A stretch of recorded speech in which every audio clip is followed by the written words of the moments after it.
board policy, CT local, facilities planning. This is the second read. This was a proposal sponsored by Trustee Flores.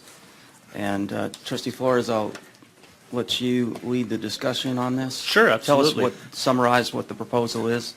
Well, basically, it's to come up with some kind of metrics that let us, gather some data and come up with some decision-making around the possibility of consolidating or closing schools based on three, primary factors: the school performance framework, the facilities condition index, and the sustainability. In other words, how, the occupancy of the facility, and then come up with some metrics.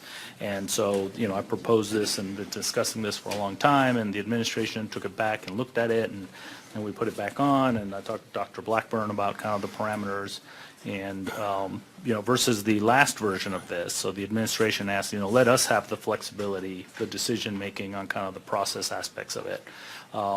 If you guys will just kind of stick to the kind of big picture, what are the percentages of the different categories.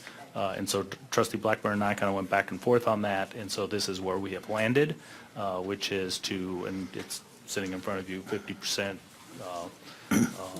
school performance framework, and 30 and 20, I think, is where it ended up. And then it also, of course, everything has to come back to the Board of Trustees. And then the other thing that got taken out was that it was mandatory, so now it's kind of, the administration would make a recommendation, and then, the board, after having followed the process that they'll set up, we will then, make decisions around that.